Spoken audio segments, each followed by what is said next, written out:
Bionicle 2007 and Bionicle 2009 are two sides of the same coin, but 2009 lacks the potential that 2007 was able to realize, and it's why I think it's slept on a lot more than 2007. I could definitely see the argument and even defend the argument that 2007 is objectively better, depending on who you ask. I don't know if I agree with that. It's a toss-up for me. They're both great years. 2009 is obviously plagued by its own issues, notably the quality control in fragile parts, but ignoring that, setting that aside for a moment, I think there's a lot to love.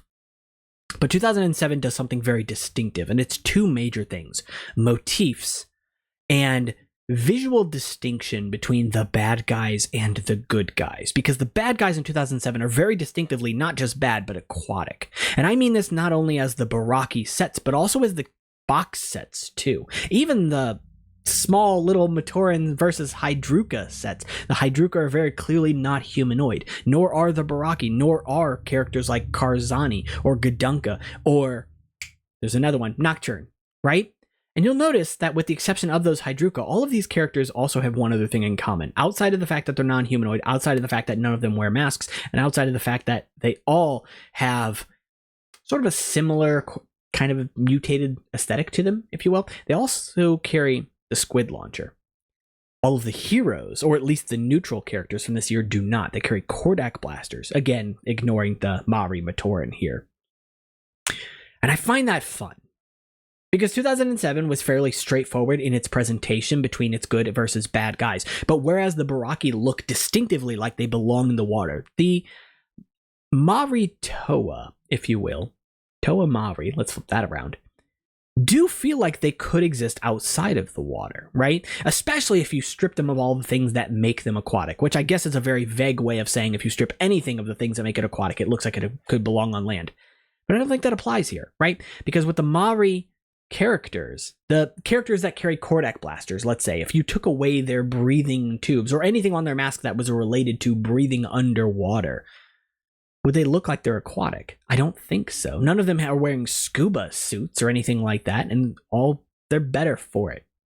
They're great designs. 2009 tries to do something similar with motifs. Though not every character has one, a lot of them do. Much more, I think, in my opinion, and to a better realization and a more creative realization than 2008. But that's my opinion. So we're going to look at two characters in this video from 2009 and talk about the highs and lows, because I think these are, again, two sides of the same coin, but in this case here, it is the coin that is the jungle characters from 2009, starting with our beloved poster child, Gresh, here, the rookie of the Glatorian era, a character with a very strong jungle aesthetic to him, plant life aesthetic, or air, if you want to consider it that as well. Though I could definitely say, I don't know if he necessarily looks airy. He does have a lot of gaps in his character that I think you could make the argument are prevalent for an air type character. But what else he also has is a lot of sharp edges, and I could see that as being sort of a thorny vine. And I say vine too because he has a lanky build, right? He's long, he's slender, in much the same way that a vine is. It just keeps going up, right? And I say that even more too because the weapon here, this tonfa looking shield sword thing that I love so much, is also reminiscent to me of one of my favorite plants, one that I've got growing outside right now, the Monstera plant, or Swiss cheese plant, if you want to call it that, or elephant ear, if you're thinking of another relative to that plant. This looks similar to that. And I point all that out because I think this character does a lot of things right. Again, is it perfect? No. It is still prone to those fragile joints, though thankfully in this case here, every one of these pieces, with the exception of the fists, are available in non-fragile counterparts. You could replace the fists with black CCBS fists, and I think you'd be okay with the use of this here, or lime green CCBS fists if that's your thing. And Gresh, I think, is a pretty special case too, having two appearances in Bionicle, both in his Glatorian form and in his Stars form. Both sets, I think, are great in their own respective, casting aside all the problems with Matoran builds, and again, ignoring that fragility issue that I've mentioned before. However, this is not the only air or jungle character that we got, because we also got another Toa, if you will, Glatorian in the form of Vastus, who I think kind of fails at what Gresh succeeds at. A motif. But in this case here, the motif is not plant life, it's an animal, it's a snake. But when I see this character, snake is not the thing that comes to my mind. And now here's the thing. Motifs don't necessarily need to be an immediate realization. When I look at Elec, I don't think of an eel. I think of a sea urchin, if anything, right?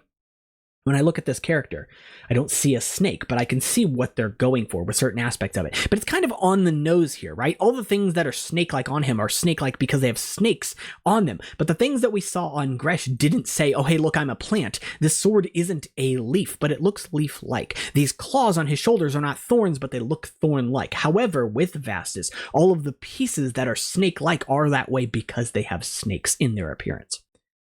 There's another snake-like piece that came from LEGO, though, that has none of this, and it is this piece right here, from the aforementioned Gresh Star set.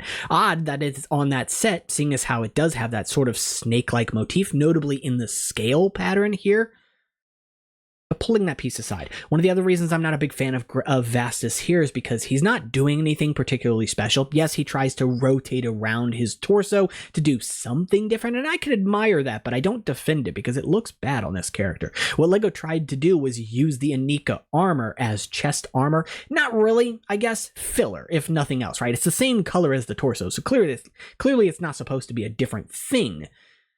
But what I would have liked to have seen instead of this right here would have been, and let me get these off the screen for a moment, this right here in yellow in the background. This is my build for Izrakoth, but it's not really my build.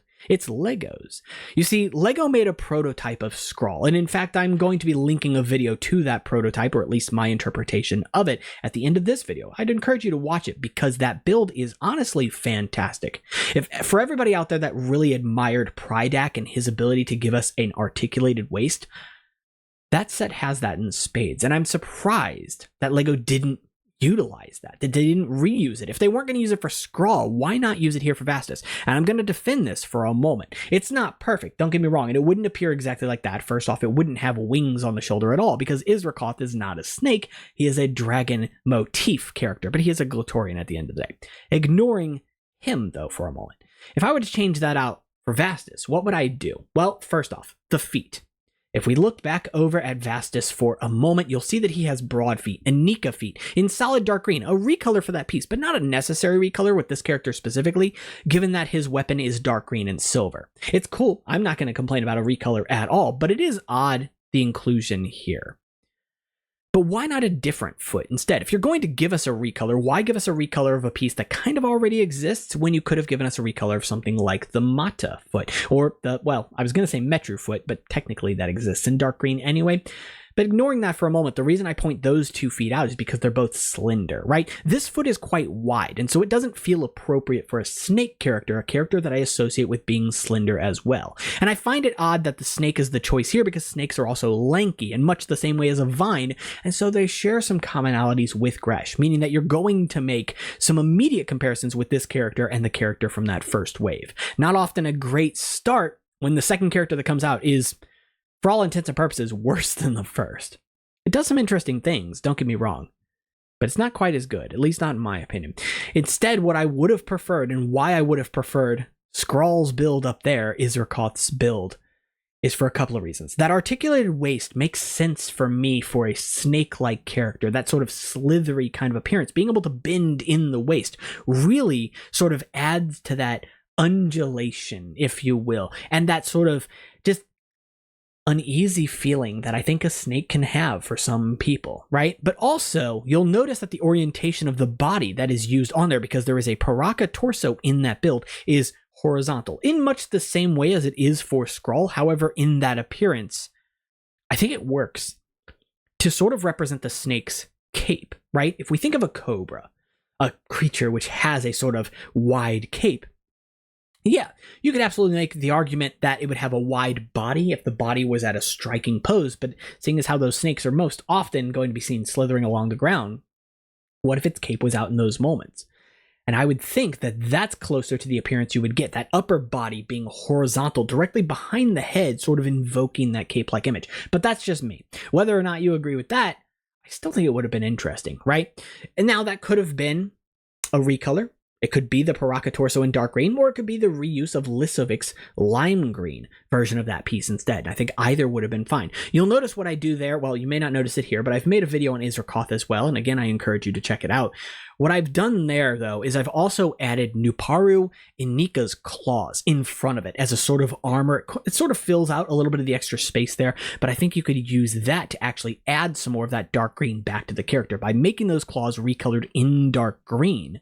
Using the Mata foot not only for feet, but in that waist itself in much the same way as that torso, and then using something like Paraka legs that are much smoother than what we got on Vastus. Those Hordika legs don't feel right here. And I know that people have issues with the Hordika legs in general because of the way that they're shaped, and that's a separate issue in and of itself, but it's not smooth. So why choose that as the option, other than to just use that piece because you haven't used it in a while? In much the same way that Chirox also has Hordika limbs on him as well. Unnecessary, but in his case, I can get behind it more. But a snake character? I definitely feel like the character that you named the snake, Zaktan the Paraka, would have made more sense to use those legs again. Anyway. So I stand beside this overall. And in fact, I'm going to be throwing it together here in studio if I feel well enough after filming this, so that I can see what it looks like, because I want to know.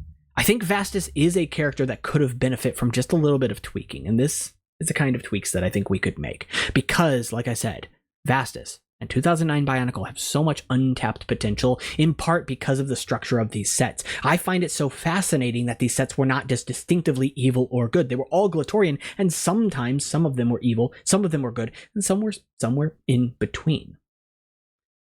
That's admirable. It's something Bionicle had never really tried to do before, at least not in the sense of toys. Characters in the story might have done it, but the toys on shelves were either always good guys or always bad guys, right? So to have seen something where you get a wave and 4 of those characters are bad, but then you get a follow-up wave with the legends, admittedly, I think, less exciting as well. And only one of those characters is evil. It leaves a lot to be desired. The last thing I wanted to say before I end this video is 2009 does have one thing going for it, and it is something that a lot of people pointed out in my video talking about 2007, because I stand behind what I said about 2007 being an excellent year of Bionicle. Not perfect, but very good. However, 2007 is plagued by one thing specifically, and it is a plethora of silver. Not quite to the degree of 2008, clearly, because you can't top that. 2009 learned from 2008, because when you look at all of the Glatorian from Wave 1, how many of those Glatorian have silver weapons? 1. Vorox. All of the others include colored weapons, or at least partially colored weapons. And I am including gold in terms of colors here, since it is a color that we don't see often in weapons in general from Bionicle. But even if you look at Teryx's weapon, it does also have that trans blue. That lends itself to something. The Legends, on the other hand, while still having colored weapons spread amongst them, has a lot more silver involved too, and I find that as unfortunate because the builds are less ambitious overall, and then we're seeing the return of that plaguing silver again. A little less ambition, a little less dialed in my opinion. Less risky. So anyway, that's it for this video. If you enjoyed the video, make sure to subscribe. It gets us closer to 4,000. And as always, you can check out the links for Discord, Instagram, and Patreon to let us know your thoughts or to support the channel. Those are linked in the description. And as always, you can let me know your thoughts in the comments. Do you like 2007 or 2009 better? Do you have a different year that you choose entirely? But of those 2 years, which do you prefer? Why? And you can steer the conversation from that point forward. Take care.